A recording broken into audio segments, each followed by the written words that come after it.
had to die to look that fabulous. A few of them. There's some top feathers in there. We have another comedian for you. Are you all excited? This next comedian is a West Virginia native who loves comedy, hockey, and music. Recently helped to set the Guinness Book of World Records for the longest stand-up comedy show at Bricky's Comedy Club in Dayton. That's fabulous. Thank you. I love that. When not out touring, she is hosting open stage mics, helping new comedians, coaching. Sorry, I don't have my glasses on. I'm old as dirt. I just look good. So check out her socials for updates and tickets and links. Introducing to the stage, the one, the only, Stephanie Hall! Thank you all so much. That was the greatest introduction I've had in a very long time. Thank you, EJ. All right, I'll hold the mic real close like a rocket. All right, so how are you guys this evening? Awesome, thank you. You look like some horny motherfuckers out there. Holy shit. Look like you would bang anything, including a door. Glory holes are to the left down here out the hallway. Apparently there's free hot dogs. I mean, they're all one flavor, no chili. I don't understand, but free wieners, babies. Free wieners. It has been a hell of a week. Actually, it's been a hell of a year this week. I used my back massager for its intended purposes. Like, I don't know if y'all have ever done that.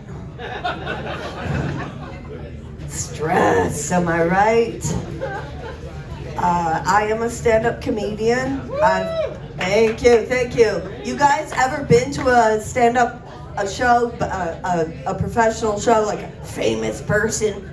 Been to a club show?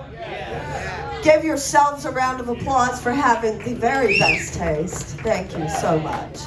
You appreciate art at its truest and finest forms. Puns, dick jokes, and pussy. So you guys want to talk about tits? All right. So tits will get you in a lot of situations, and I'm now going to describe exactly how bad it can get. All right. I no longer drink cinnamon whiskey. Oh, honey, it goes deeper than that. Think back. Hot damn. Hot damn. I did not understand the power of this devil's brew, but I woke up next to the ugliest bitch I had ever seen.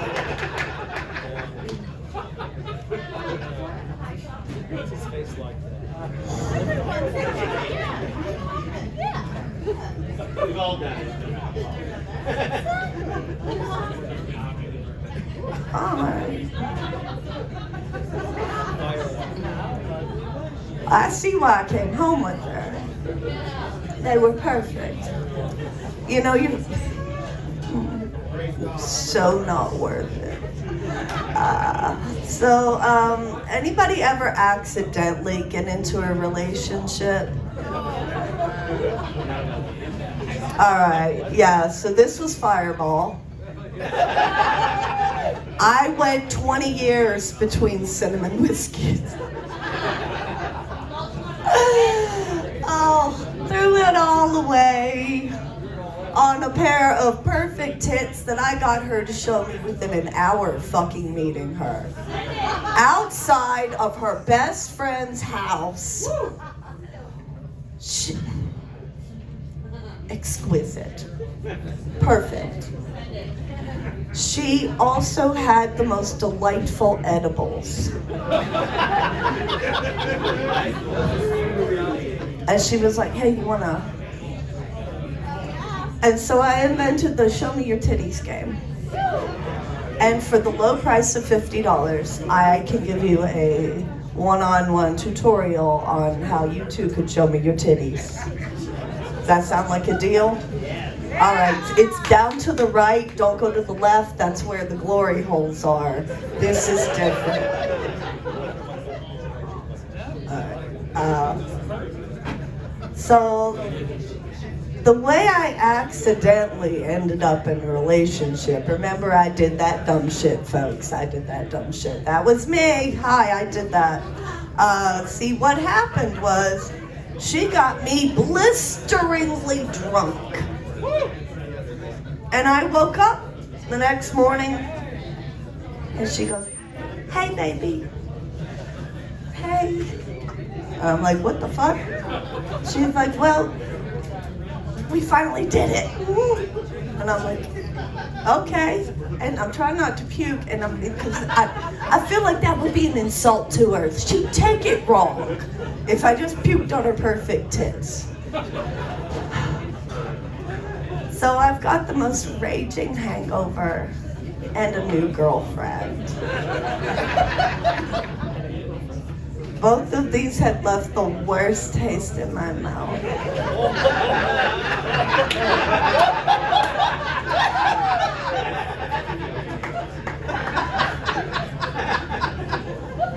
The harsh realities of binge drinking people.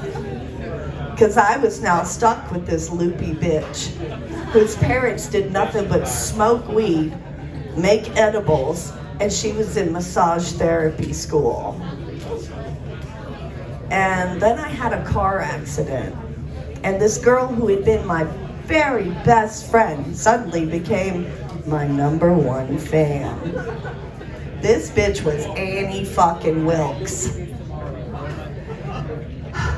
I was in a bad car accident, and Subaru saves lives. I know that's the most lesbian cliche shit I could fucking say.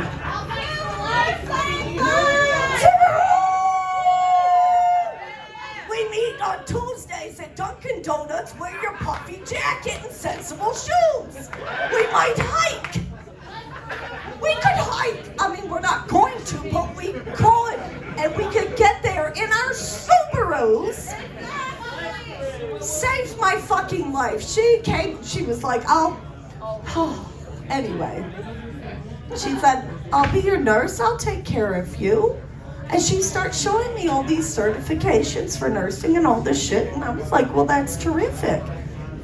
And that, it really is terrific because she's got me on like 400 milligrams of like really potent edibles all the time. And she plays this this little game where she likes to be sad sometimes. And I didn't realize what her game was. I was like, this bitch texts me 400 fucking times. I can barely move my hands and she's texting me 400 times a day. What the fuck is going on? And I realized how she was able to take care of her parents and me and her pets and go to work. Oh yeah, it's meth. It was meth. I mean, that's not the worst accidental relationship I've ever been in, if you can believe that. All right, who's done something stupid on spring break before? Raise your hand. I want to see your foolishness. I want to be able to count it. All right, clusterfuck back there, fuck. All right, that's multi-generational. I dig the shit out of that. Anybody over here fuck up on spring break? Yeah, there you go. I used to live in Ocean City, and the motto was, Ocean City for vacation, Ocean City on probation. So anyway, I got married during spring break. Now you think, oh, at the end, right, cool. No, first day. First fucking day of spring break. And I swear if he wasn't pretty, I would never have done it. Like, he was gorgeous. Like, first time I saw him, I was just like, oh. Sploosh. He was pretty. But but he was dumber than a box of rocks.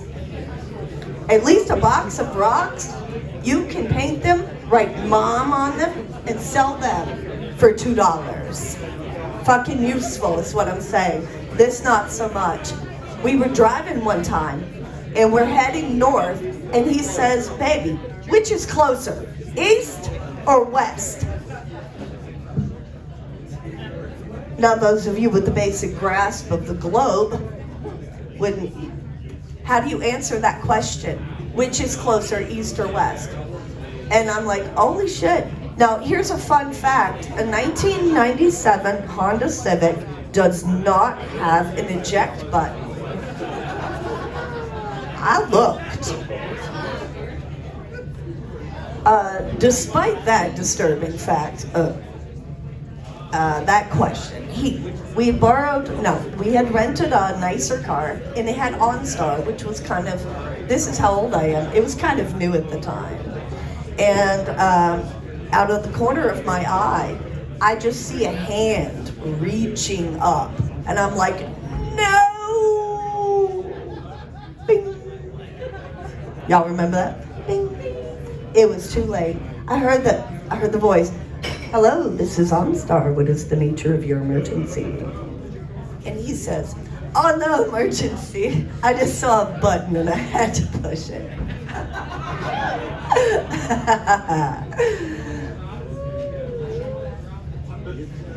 That's okay, sir. That happens all the time. Sir, is your wife there? Yeah. Ma'am, this happens all the time, like I said. Now, would you like directions to the nearest divorce attorney or the best one? Nearest and dearest, baby. So there I was working for a living again. Oh my God, have y'all tried that? Have y'all done that? Worked for a living? Have you had to do that? Wow, it sounds like a bunch of elitist fucks in this place, okay? Nobody works. Trust fund babies, buy me a drink. Okay, no, I'm kidding. What was I saying? Something stupid about my ex-husband. But anyway, fuck him. I tried dating in the pandemic. Did anybody do that? It was horrid. It was horrid. I had a 22-year-old boyfriend going into the pandemic, and he didn't put out.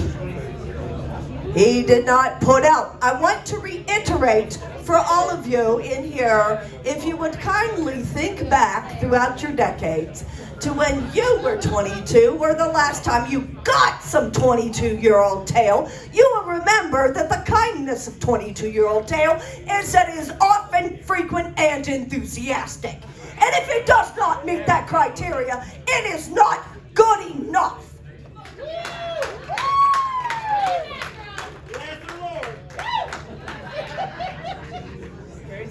Now that we all agree on something again, I had to dump it.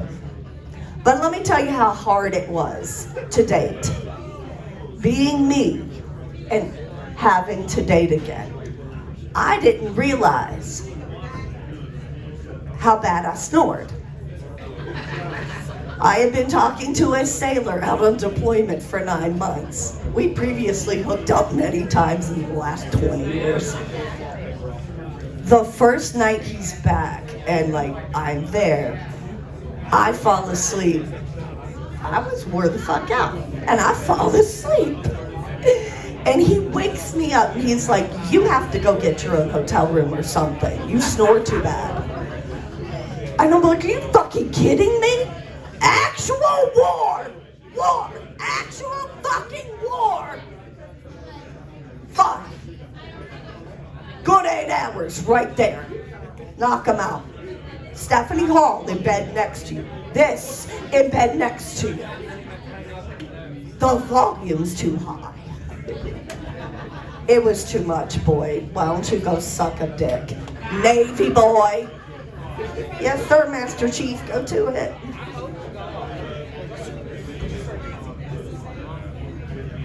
Yes. So that was terrible trying to date. I actually inadvertently dated 4 widowers in a row. Now let me tell you something salient. You can't compete with a dead woman. Her meatloaf was better. She was prettier. She was smarter. Her pussy was tighter. She sucked better dick. You can't disprove any of it. You can't go like fuck her up in an Applebee's parking lot just to like stake a claim. What do? You can't dishonor a woman like, that's some classless shit. You know what? That's classless. It's like, do better. She was cremated and buried with her mom. I'm gonna piss on 2 generations of people. Who raised you, son? Who raised you? You go back and apologize to Bill. Tell him I said so.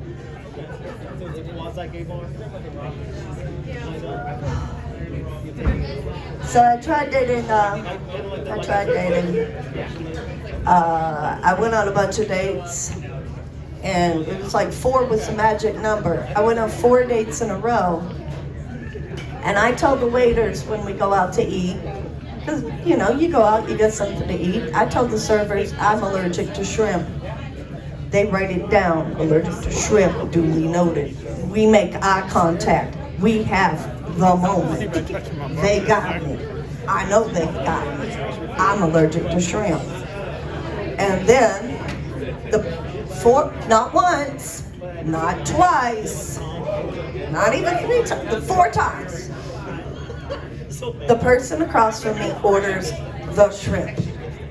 And I'm like, dude, I'm allergic. Girl, I'm allergic. And the waiter says, they're allergic. Sirs, they're allergic.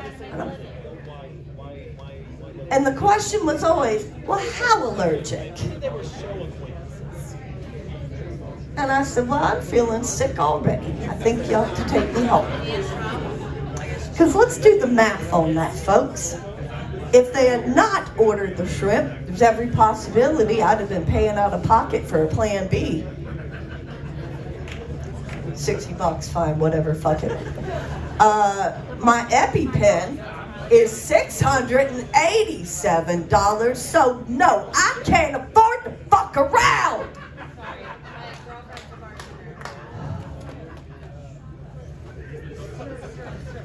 Look, advocate for healthcare reform, people. It's dangerous to live. It's cheaper to fucking die. So I was dating this guy, and he says, Stephanie, I think you only like me for my motorcycle. And I was like, damn. Nah, I broke up with him. I totally broke up with him. Actually, I ghosted him. And I'll be damned if I let a man be right. You know what I'm saying? It's like, Stephanie, you only like me for my motorcycle. I'm like, I gotta break up. Because that's no way to start a relationship. You know what I'm saying? Can't let a man be right. So I thought I ghosted him. Turns out he died. So he like literally ghosted me. So now I'll never not tell that on stage.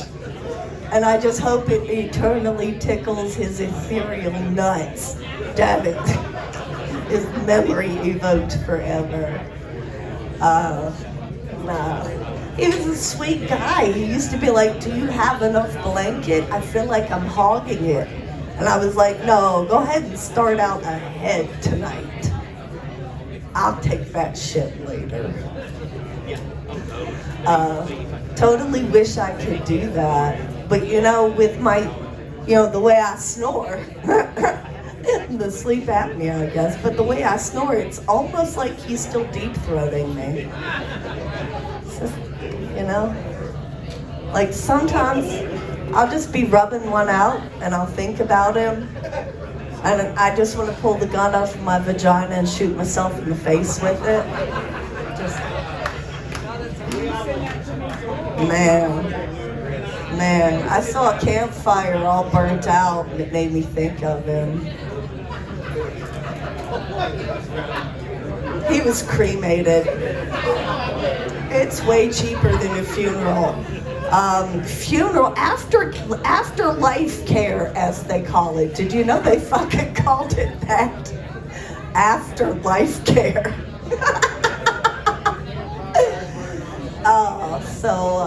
I saw the biggest misnomer of all time. I was shopping for condoms. And it said, there was a box, a giant box, and it said family pack of condoms. Now hold up. Are you anti-family or pro-family? I don't get it. Like, let the family end here. The whole family. Wrap it, strap it. Love and love. Whatever. You know, most comedians have a day job. My day job, I am the GM of a head shop. I sell bongs and dongs. We sell smiles. We want you to be happy. Thank you. So, it's a West Virginia store in a little tiny West Virginia town called Marmette. And, oh, you've been there! Raise your hand if you're familiar! That's right!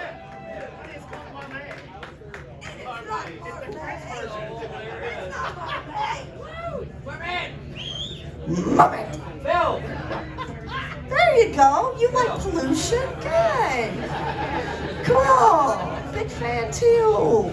That's where my fuck buddies live. Yeah, you can tell he's from down too. Like, whatever, man. Just sitting on your face, I don't give a shit. So anyway, so I run a head shop, right? And it's crazy to me, like how many people come in and steal dildos. Okay, then it occurred to me the correlation between meth. Remember meth? We talked about that earlier in the set. The correlation between meth and apparently the increase in horniness is proportionate and extreme. Like, it's a ski jump.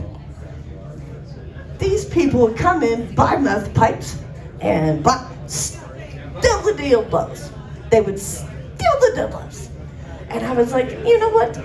I don't care what the fuck they do with their bodies, their lungs, their mouths, their money. I don't give a fuck how they get that money. But I'll tell you what, they go fuck themselves, but they're not gonna do it with my dildos.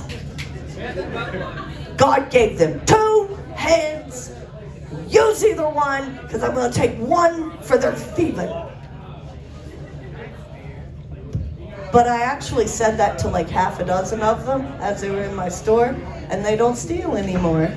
It's amazing what fear will do. People, I'm gonna give you some little words of advice. It's better to be feared than to be loved, but I hope you guys love me, because I have loved being here with you all today.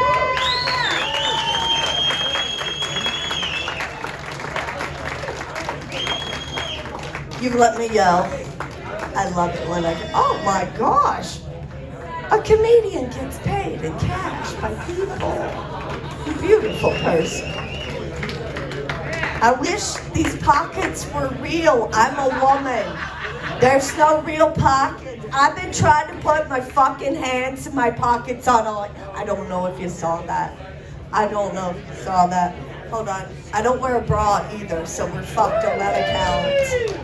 Like, they give me this one little tab in the back, and these are stretchy pants, ain't gonna lie, I love them. What time is it? 9:04. AJ, come on. All right, so anybody else get wild and crazy during the pandemic? No? I got 2 cats, and I got a chihuahua. Yeah, I got a slightly used North Carolina inbred. Yeah, I think she's inbred with like a potbelly pig. She was supposed to be Chihuahua size, but she is not Chihuahua size. She is a pony keg on 4 chicken drumettes. She is, from the first day I got her, she was just glued to me. She's a 4-month-old puppy. I sat her down with me in front of the hockey game. I was drinking some Keystone Lights. I was fucking broke. Keep it white trash, princess. I might be poor, but there's a full 12 in there. Come on now. Keep it classy. She'd just start slurping the lid. It's like, fuck it. Pour one out. Whatever. I accidentally got her high. Forgot she was there. And I'm just toking a ball, like, as you do.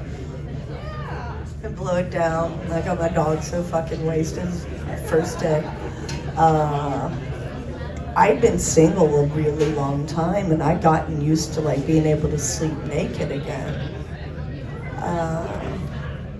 See, I'd had a boyfriend, and turns out he was gay. I didn't realize that at first, but my ass figured it out pretty quickly. So I broke up with him, got my own place, and started sleeping naked again. Got a dog, got 2 cats, got a dog, was enjoying life. Fuck yeah, man. I got so comfortable in my own life, I'd fart in bed. Well, when you're sleeping with a gay man, and you won't admit he's gay, it's just, no. So, I got this dog, and I accidentally, and I promise you, I did not do this on purpose, but I accidentally, and I feel so terrible about it, I Dutch ovened my own dog. I mean, I blasted ass back. I rippled the covers. She yelped. I think it broke sound barrier, might have given her hearing damage. She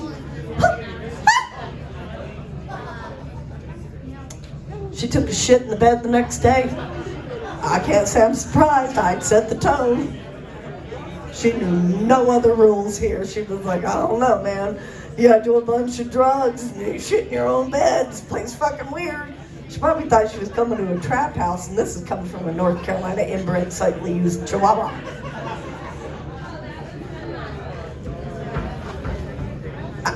It turns out my dog is a communist. Now let me explain.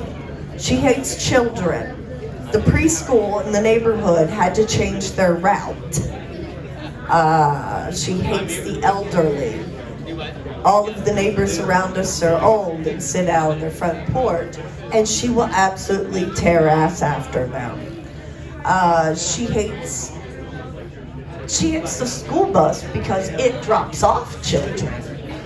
She hates churchgoers because she would not let we live next door to a church, she wouldn't let anybody into the church. She would actively bite at them.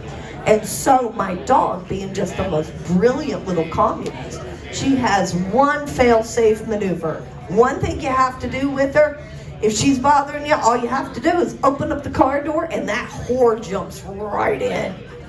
She is right up on you. And I love that about her.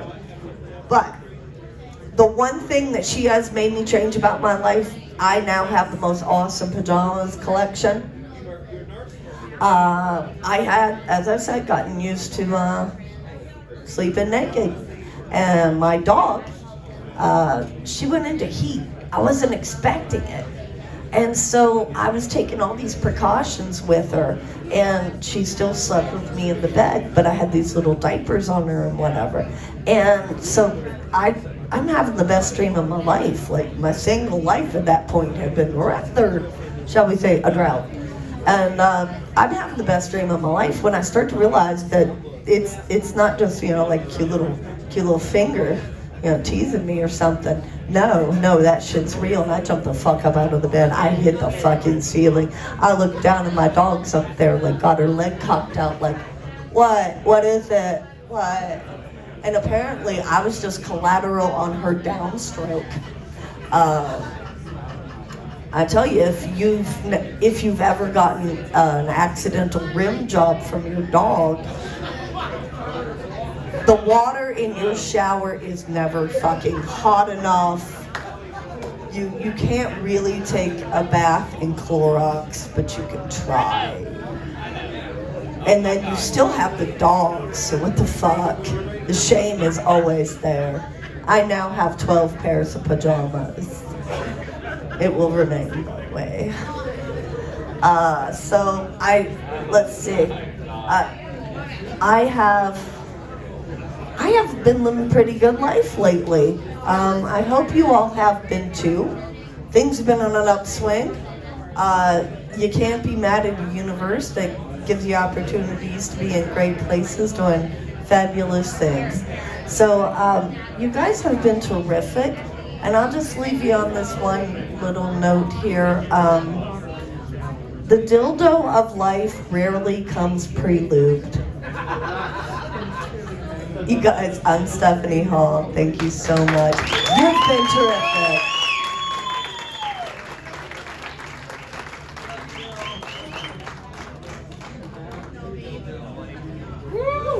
Yeah.